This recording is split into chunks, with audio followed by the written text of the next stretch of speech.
Wall Street Unplugged looks beyond the regular headlines heard on mainstream financial media to bring you unscripted interviews and breaking commentary direct from Wall Street right to you on Main Street. How's it going out there? It's April 17th. I'm Frank Curzio, the Wall Street Unplugged podcast. So break down headlines and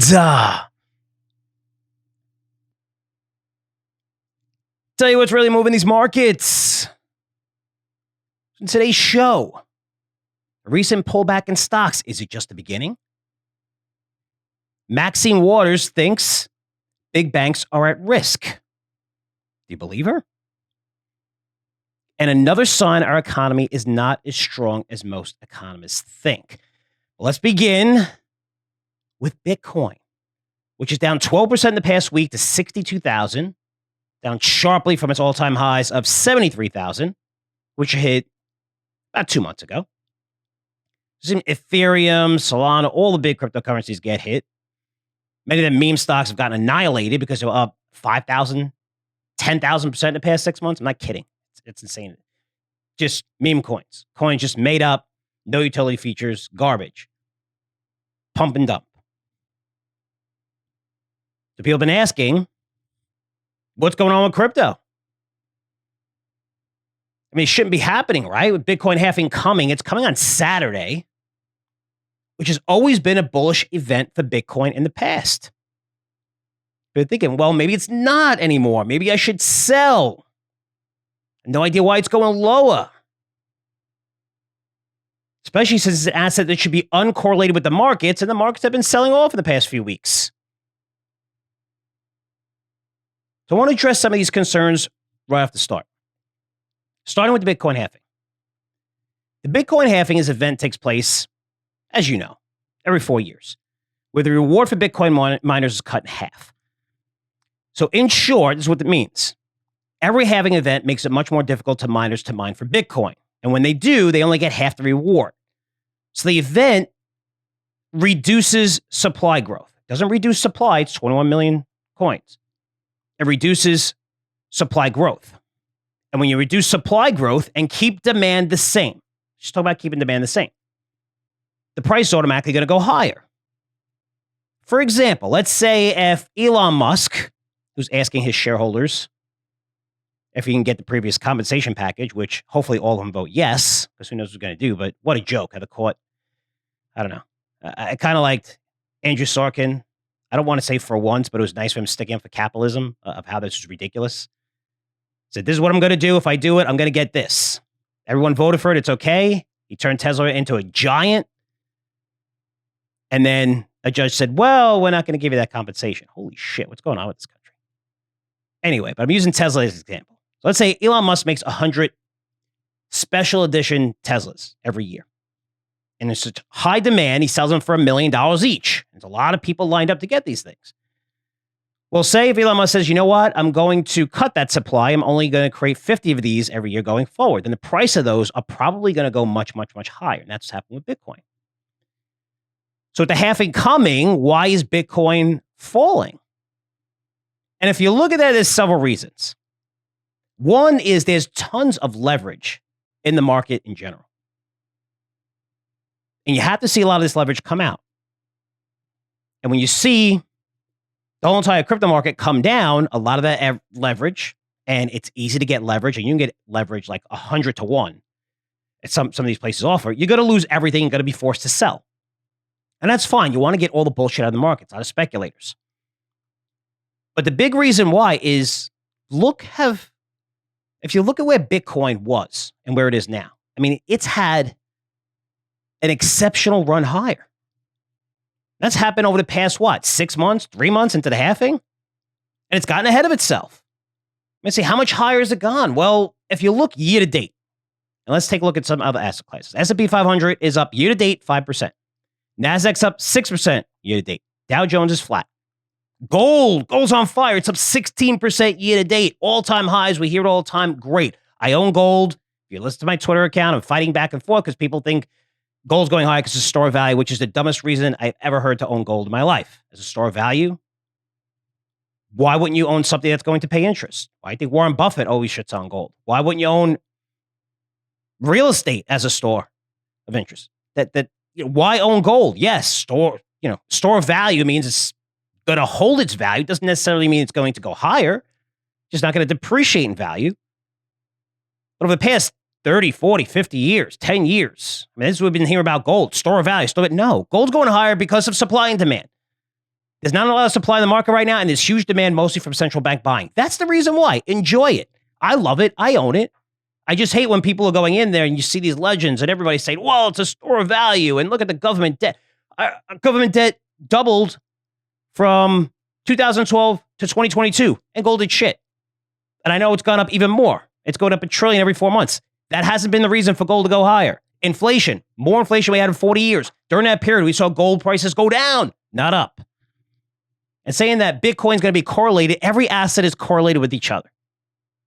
Maybe not as much over a long period, but when you have leverage in the entire market, you're going to sell all assets.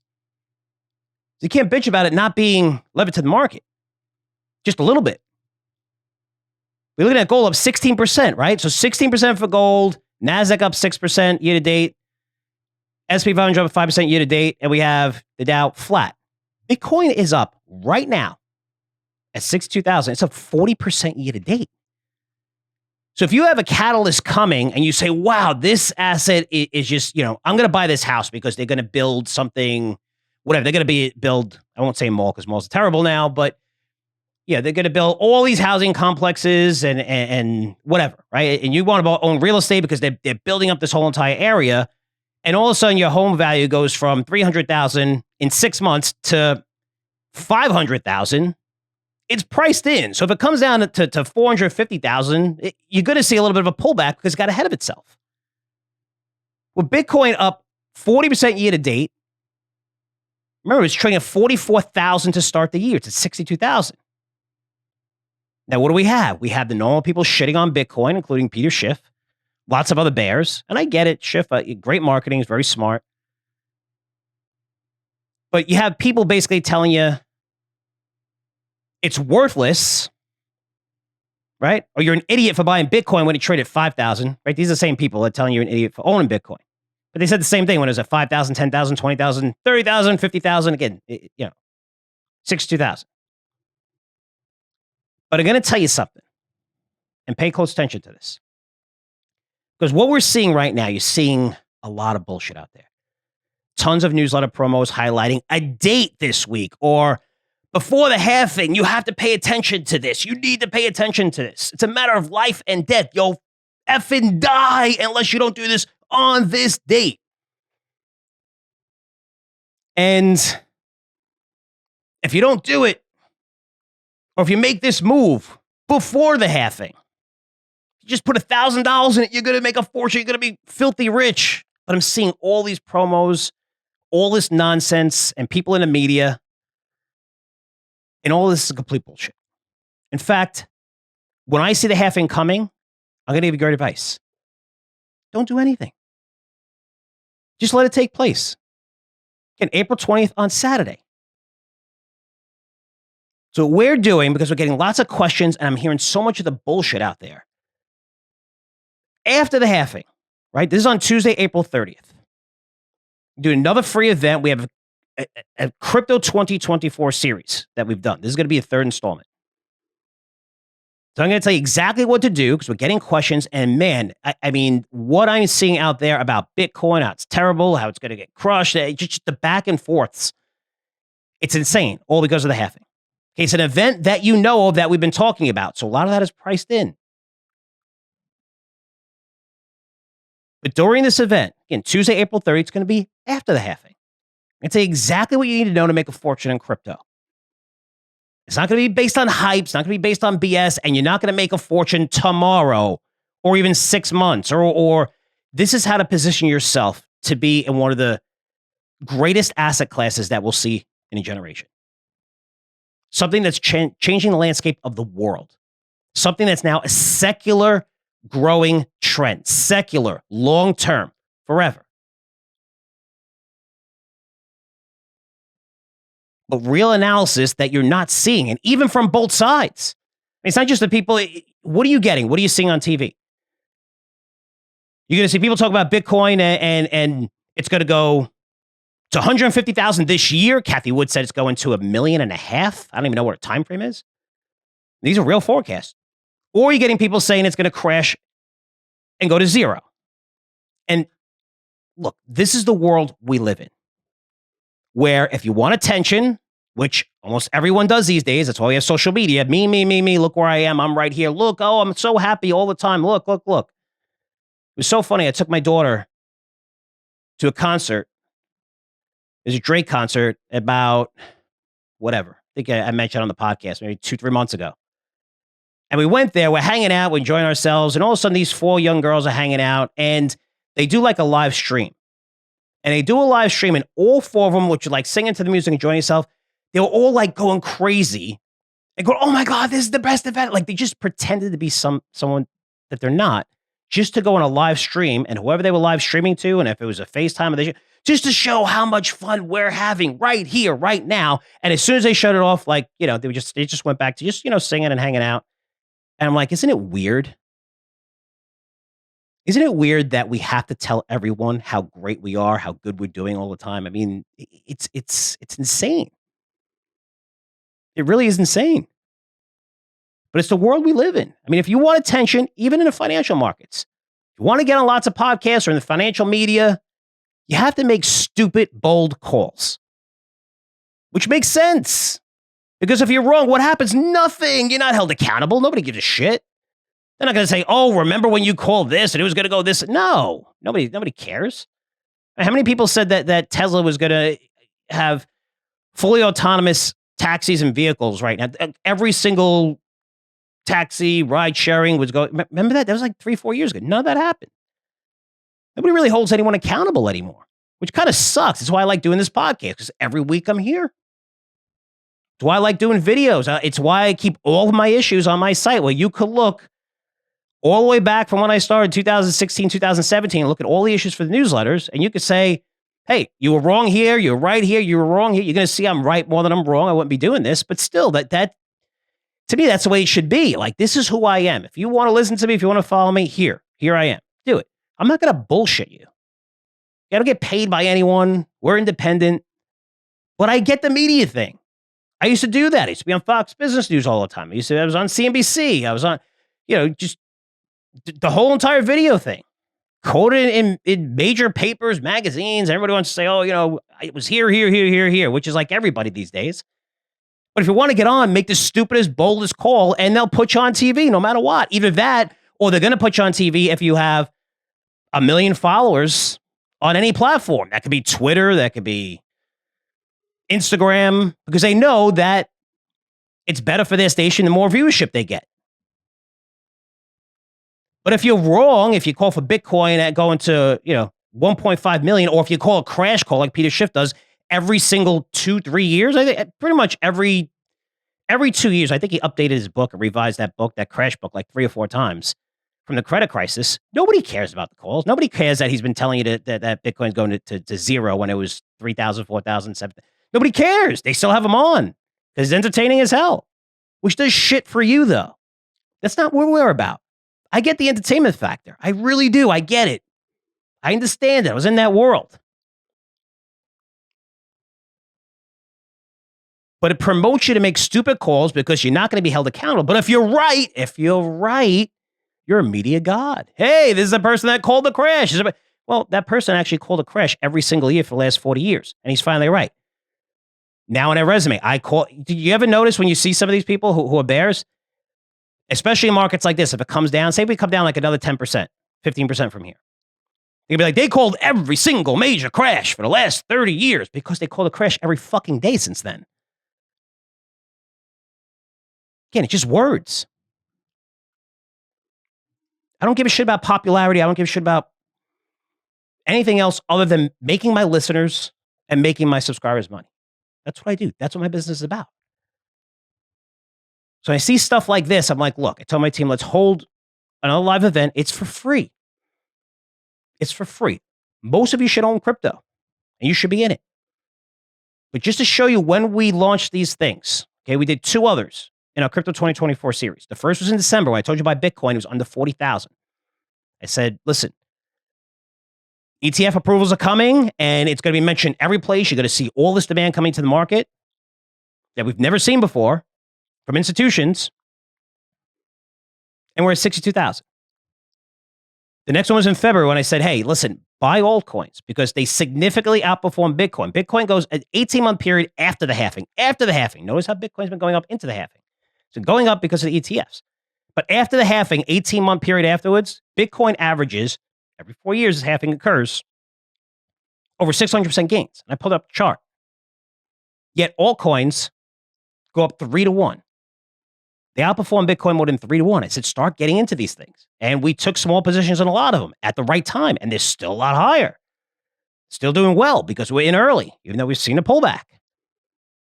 So you want to go to where the puck is going, not where the puck is. And everyone's saying, well, you got to do this and jumping on the bandwagon and saying, you got to do this before the halving. It's bullshit. It's bullshit. We all know the halving. We all know where the next halving is taking place 4 years from now. We all know it. We all know it's a date on the calendar. It's not a surprise. Just how do you position yourselves? Almost like buying marijuana companies like into an election. They usually do well regardless of fundamentals, and then they get annihilated. I would wait a couple months on that trade, but you're going to see more states, even Florida, is up for approval for marijuana for recreational use. Makes great headlines. And usually see the trade, and all the algorithms know this, and every 2 years, into the election years, you see marijuana really take off pretty much within a 1-2 month period, and the gains are exceptional. Now you have everyone jumping on the bandwagon like they know this asset. We've been covering for a very, very long time. We know how it acts. We know what it does. Even the last one, it's the last series, which was in February. And if you go back and listen to it, again, they're all available. I said, look, Bitcoin's likely to pull back a little bit. It's getting a little ahead of itself. And it went up even further. I think in February, it might have been around 60 to 65,000. I'm not too sure. But it went all the way to 73. So if you wonder why it's not going up even more into the halving, it's because it's up tremendously. Name another asset that's outperformed it year to date, up 40% still after this 12% pullback over the past 7 days.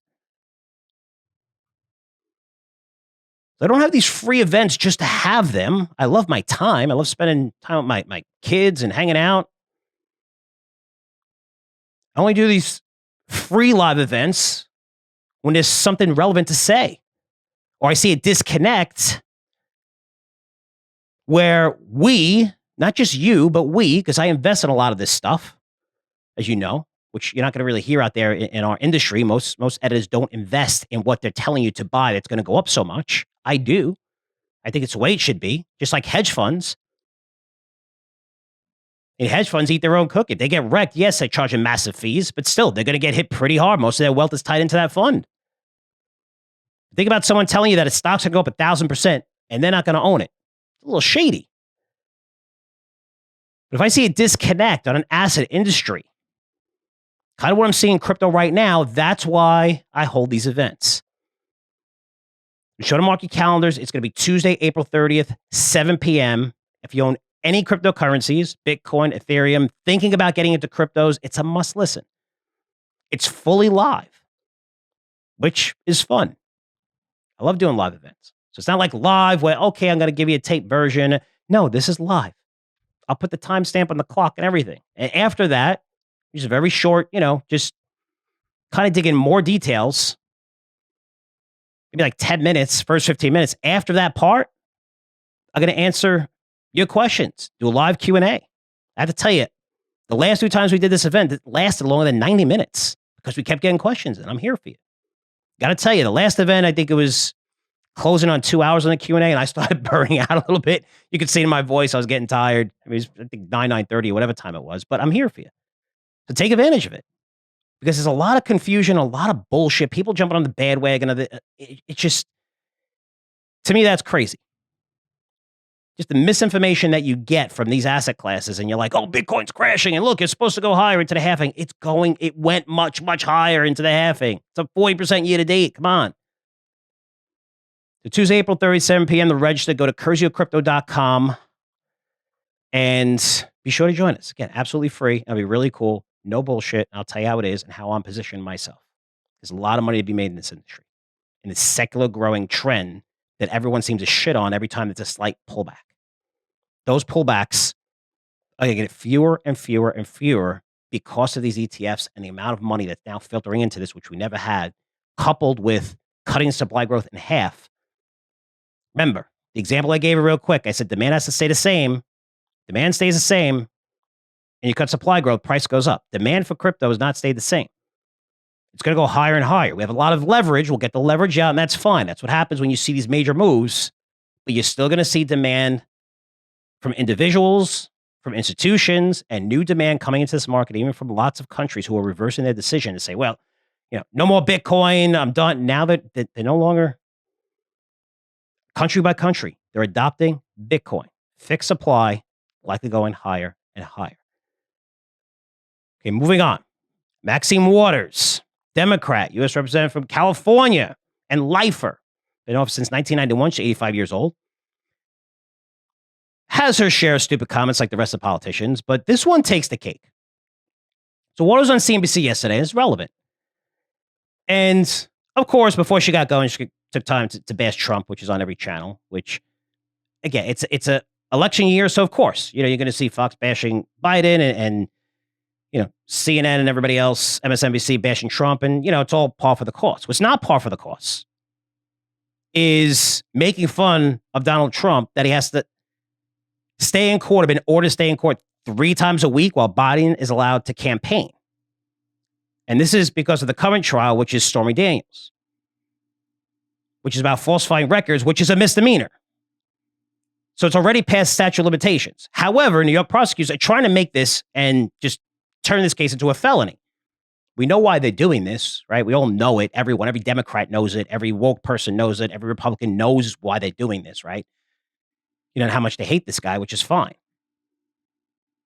So you want to put him in jail or at least limit him from campaigning. And this is how you do it. That's a crazy world we live in, regardless of what party you're in. I've been a Republican all my life, but man, the shit that's going on, if this shit happened to Obama, if this shit happened to Clinton, Bill Clinton, I mean, we as Americans should stand up and be like, okay, this is bullshit right now.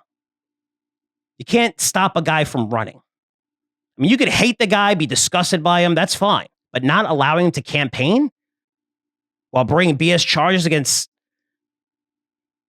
Trump, by the way, this is the first time in history, a country, since in our country's history,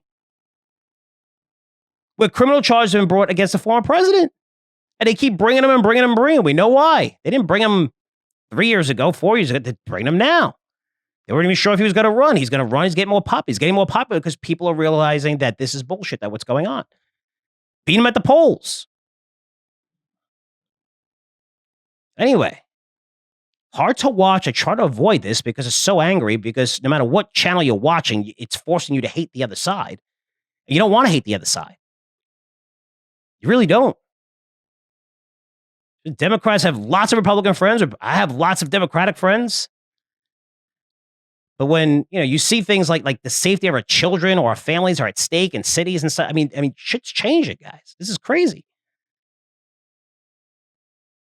It's going to impact your portfolios, especially. It's not going to be the end of the world, but man, it definitely, you're going to see lots of things happen based on this election. Different sectors, different stocks, who's lobbying the most, who's going to get shit passed.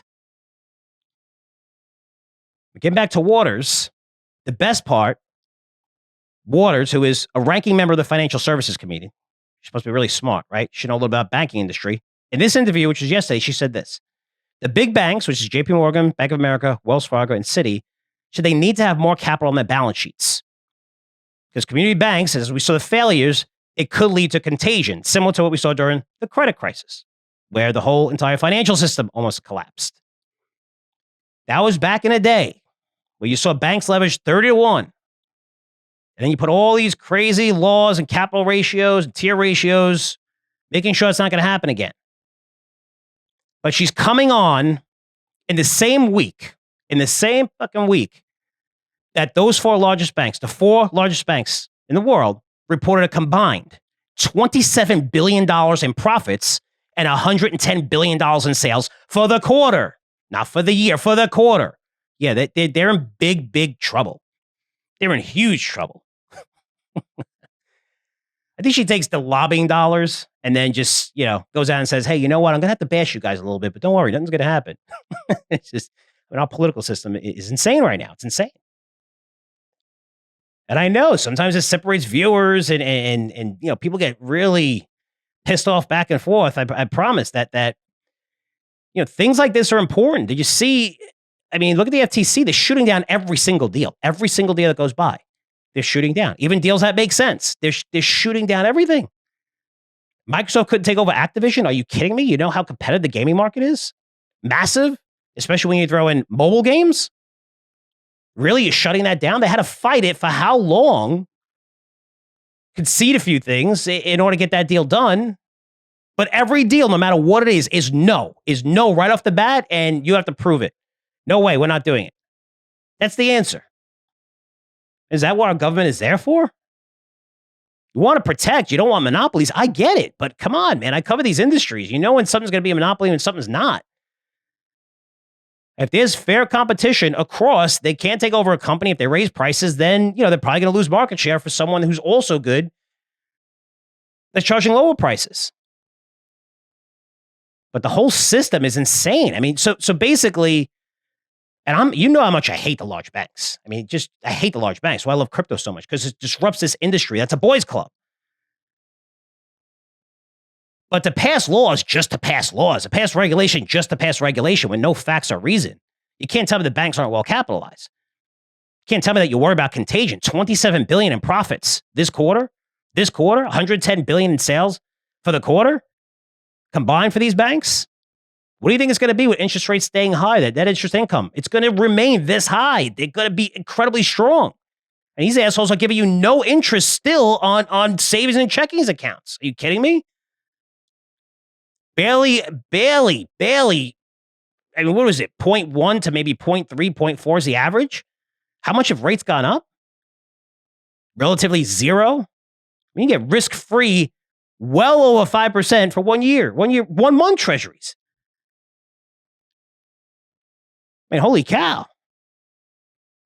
But to say they need new laws and contagion, all of a sudden, you're on TV, like, the same week they just reported, just the same couple of days that they reported. Are you kidding me? We're not just talking about someone, a politician, which, again, many of them know very little about business. They're all lawyers. I get it. But again, she is a ranking member of the Financial Services Committee. Should she know this? Anyway, large cap banks, as long as interest rates are high, that net interest margin is going to be, I mean, they warned, they said, look, we could get hurt 6 months ago, 3 months ago. It's probably going to come down. I don't think it's coming down. Rates are going much, much higher now. We know they're going to be higher for longer, which brings us to the last part here. And this is a company I reported last night, JB Hunt. Bob McWhorter. So a few mentions on CNBC, been little coverage. Here's why you should care. JB Hunt is one of the largest North American trucking transportation companies. That makes them an economic bellwether. $17 billion market cap. These guys are huge. Their job is to take care of the last mile. Everything that's shipped here goes into their trucks. Their trucks, logistics, and everything sends it to their destination to customers. It's so a 35% drop in earnings from weaker volume and lower pricing. Not from weather, not because of Baltimore bridge collapse, not because there's more days this quarter in a month compared to last time or more weeks this year. None of that shit. Weaker volume, lower pricing. So JB Hunt is the first transportation company to report earnings this season. Very early in the earnings season. Most transportation ETFs have been on fire. Monster runs, especially since November. And they're just shades off their all-time highs. These things haven't come down like the rest of the market. So if you're long UPS, which I know is sold off a little bit, FedEx has come back. You're long railroads. And based on this report, you may want to hedge your position a little bit because expectations are very, very high. And how do you do that? Well, maybe you take a position, say if you have $10,000 allocated to this sector, maybe you just buy inverse ETF and you hedge 10%, 15%. This way, it's not going to hurt you if some of these companies report during earnings season because maybe the outlook looks okay, going forward, but they might get hit a little bit. Just temporary weakness. But the weakness in volumes, the weakness in prices tells you that volumes is goods coming into the country. Pricing is we're not able to command those high prices. So, you're seeing that demand fall, which tells you that maybe the economy is not as strong as everyone's saying. It's one company. I'm not saying it's the whole industry, but it's the first company to report. And these guys I followed for a long time, and they're big. They're a big trucker, one of the biggest in North America. And this is the third quarter in a row that they've been saying this. Third quarter in a row. And the stock has moved up higher. Why? Because management said, not this quarter, this reported, 2 quarters ago and last quarter. They said, hey, you know what? We're going to expect business to get better. Why? Why do you think they're expecting business to get better? Because interest rates are supposed to come down. The whole entire world, everyone on the planet, everyone had interest rates coming sharply lower in 2024. Now, one person said, you know what? We're not cutting rates in 2024. No one had that forecast as of February. As of February, it's in the quarter. So expected rates to come down. It could result in more demand. It's easy to get loans. People are going to spend a little bit more. They're going to have more money in their pockets. The debt payments aren't that much. Now this changes the whole landscape because as you keep rates higher for longer, I covered this.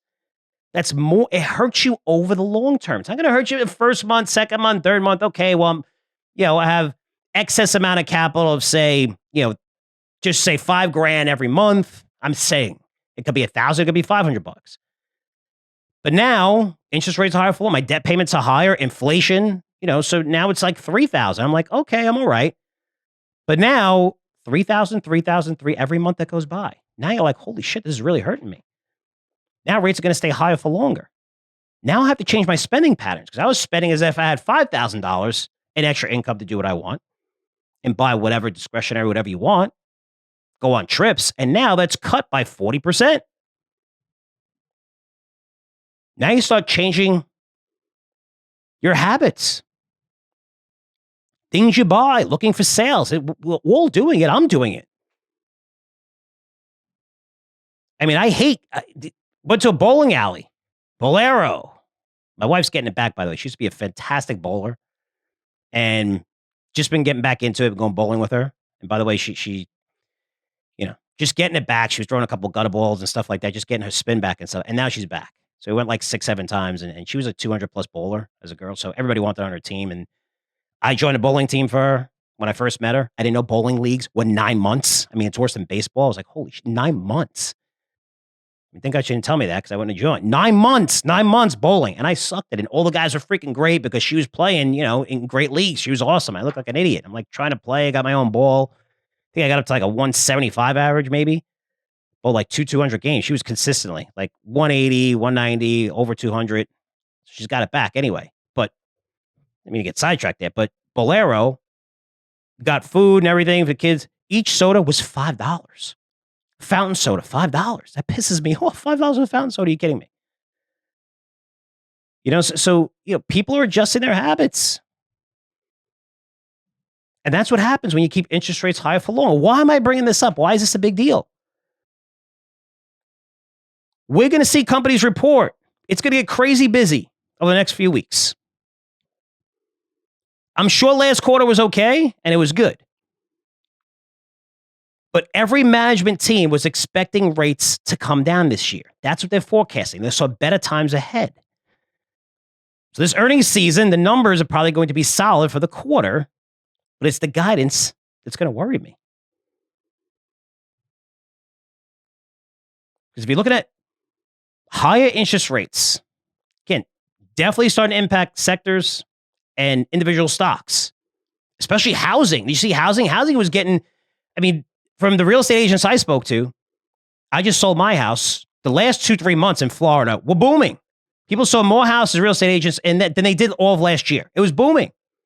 Rates were like coming down. People expecting rates to do better and come down even further. They're just gradually coming down a little bit. Now look where mortgage rates are shooting back up during prime season. Maybe you still see Florida, again, it's just such a migration out of shitty cities to Florida and Texas. I get it. And places that are dangerous. You're still seeing that.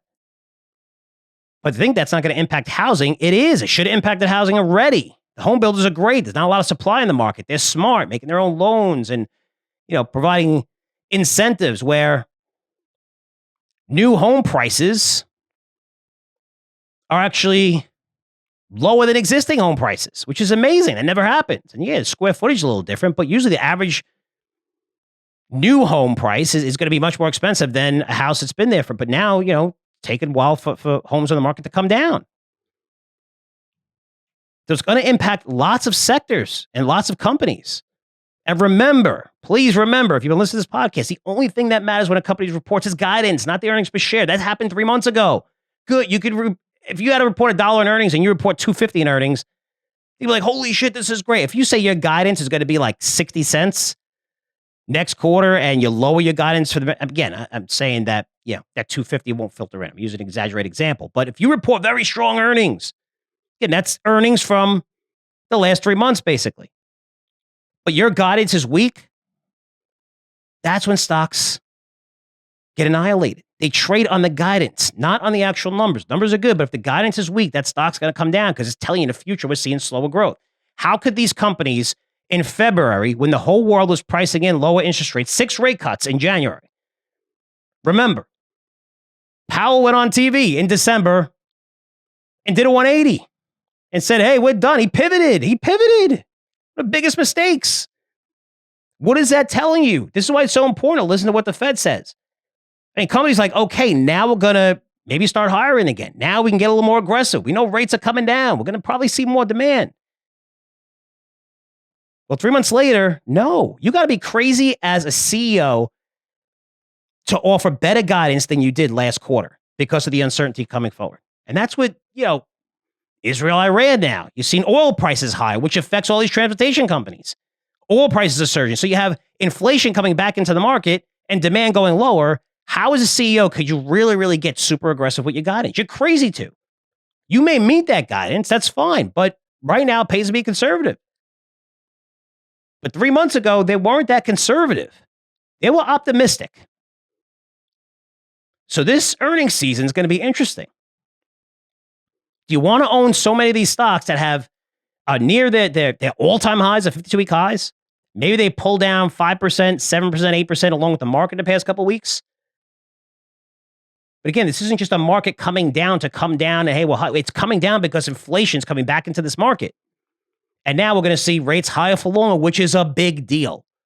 It's a massive, massive deal. Everyone expecting lower rates in 2023.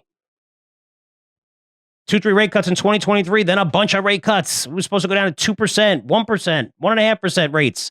Those are the forecasts for 2024. Now they're all above 3.5%. And who knows if we will get to 3.5% this year? I don't think so. No way. How many cuts do you think we're going to have? 3? That puts us at 4.5. Much, much, much, much higher than anyone anticipated. And yes, it's an election year. And yes, you're going to see more government spending than we've ever seen. Like, we're going to do everything we can to make sure students don't have to pay off their student loan debt to get votes and all this shit. And all this money is going to get thrown. I get it. It's going to keep us inflated for a little while. But man, what happens in 2025? But the biggest catalyst, 90% of the catalyst that you see from bulls for 2024, the market's going to go higher because we're going to see lower interest rates. And you got to take that off the table. So it's going to be interesting to see what these companies report.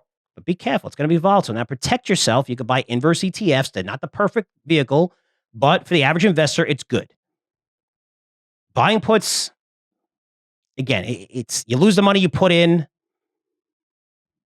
But the way they're priced, even you could be right if a stock comes down 10%, you might not make money off it. It's not the easiest market, which we learned, money flow trader. But going into this, try to have a little bit of protection. Try to lower your exposure because you want to be prepared. And if stocks come down and say if you sold a little bit, it gives you the opportunity to buy it back. Again, you got to be in for the long term and you say, okay, next 2-3 years is going to be great, but be smart. You want to be in this market forever. You don't want to get wiped out when you see a pullback, which we could easily see a 20% pullback and still be up significantly on these markets since COVID. We've been going straight up. What was it? Like, I forgot how many weeks. What was it? 10, 11 weeks in a row, whatever it was. In a row that we were up. That never ever happens. Of course, we're going to pull back eventually. We have to. The expectations are too high. That's where AI comes in. Especially with logistics at a company like JB Hunt and how important it is. They have their own logistics company, but probably not doing that good. Because other logistics companies are on fire right now because they're going to provide those services to help these guys. Lower their costs, increase productivity, increase margins, which is a necessity, especially when you see a slowdown in the economy. But prepare for earnings season. It's going to be crazy. I'm interested to see what the guidance is going to be for many of these companies. Man, it is going to be volatile. It is going to be nuts now that the forecast has changed just recently, over the past 60 days. The forecasts have just changed from lots of rate cuts to maybe no rate cuts. And I know management teams were not prepared for that. They weren't basing their outlook on that. They would keep rates not just the same, but actually, possibly, if it was an election year, they can go higher. May see more tightening, depending on how much inflation comes into this market. Let's see. Crazy time. Dan and I are going to be covering many of these companies in the coming weeks. Wall Street Unplugged Premium, which will lead to 7 new trades in our Dollar Stock Club portfolio, which is part of the Wall Street Unplugged Premium membership. So guys, again, mark calendars. Tuesday, April 30th, 7 p.m., hosting our next live installment of Crypto 2024. I know many of you own crypto. You should if you listen to this podcast. It's a must listen to. Going to weed out all the bullshit. Show you exactly how to position yourself in this very volatile market, but incredible secular growing market. It's going to be around forever. And you want to be in it because there's so many great technologies. These are software companies and names that are getting funded that are really, really great names that are going to be around forever, that are disrupting the world, they're disrupting finance, and it's here. See massive demand come in, going to reduce supply growth in half. There's a lot of catalysts. Doesn't mean Bitcoin goes from 30,000 to 300,000 tomorrow. Like I said, it's going to go to 100,000. I believe it's going to 100,000. I don't know when. I've said that for the last 9 months. It's going higher. I don't know when it's going to go 100,000, but I believe it is. It could be 18 months. It could be 2 years. And when it does, you want to be in Bitcoin, probably want to be in Ethereum, but you also want to be in a lot of altcoins. I'm going to share some of those names with you on Tuesday, April 30th. Okay, to register, CurzioCrypto.com. So guys, that's it for me. Thank you so much for listening. As always, I appreciate the support. I'll see you guys soon. Take care. Love this episode of Wall Street Unplugged? I think you'll really love Wall Street Unplugged Premium. The Wall Street Unplugged Premium is my members-only podcast where I dive even deeper into this week's events. Well, I'll do even more than tell you what's moving these markets. I'll tell you specifically what moves you can make today. So this is going to be about trading. Put big money in your pocket right away due to the inconsistencies I see daily in the market. I'm talking about specific investment ideas I'm recommending and tracking each week that I believe will be impacted directly by everything I just talked about today.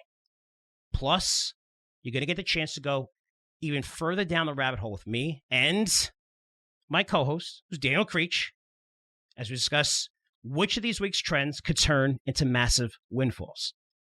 Could the big trends that we see lurking on the horizon, also the news we're picking up from our network of insiders, which has gotten bigger and bigger thanks to you and so many people listening to this podcast in over 100 countries.